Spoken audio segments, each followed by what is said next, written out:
హల్లెలూయా. యేసుక్రీస్తు నామములో అందరికీ హృదయపూర్వక వందనములు. ప్రత్యేకమైన సమయంలో ప్రత్యేకమైన రోజు యొక్క వాగ్దానంతో మీ ముందుకు వచ్చున్నాను.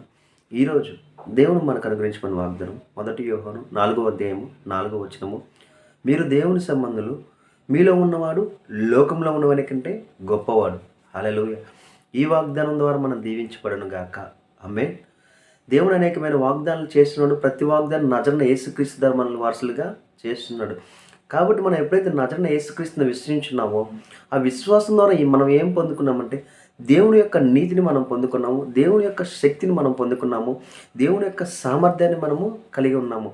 అది ఎలాగంటే దేవుడు నజరుడైన యేసుక్రీస్తు మనం విశ్వసించిన రోజున ఆయన మనలోనే నివాసం చేస్తున్నాడు. విశ్వాసం ద్వారా సమస్తమును జరుగుతాయి.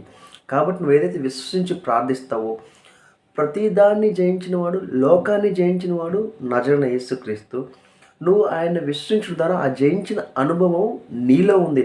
కాబట్టి నువ్వు ఏదైతే ప్రార్థిస్తావో, నువ్వేదైతే అడుగుతావో, ప్రతి దాంట్లో దేవుడు నిన్ను ఘనపరుస్తాడు.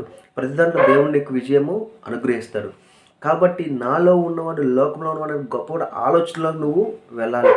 ప్రతి ఒక్కరూ ఏదైతే విశ్వసించి ప్రార్థిస్తారో, మీరు ఈరోజు ఏదైతే ప్రార్థిస్తున్నారో, ప్రార్థించిన సమస్తాన్ని దేవుడు మీకు అనుగ్రహిస్తాడు.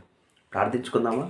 స్తోత్ర మహోన్నతమైన దేవా, నీకే ఉంది నా స్తోత్రాలు చెల్లించుకున్నాం. దాన్ని ఇచ్చిన వాగ్దాన్ని బట్టి నీకే కోట్ల స్తోత్రాలు చెల్లించుకున్నాం దేవా. తల దగ్గర నుండి అరికాల వరకు ముట్టి స్వస్థపరచబడిన కాకని ప్రవచిస్తున్నాం తండ్రి.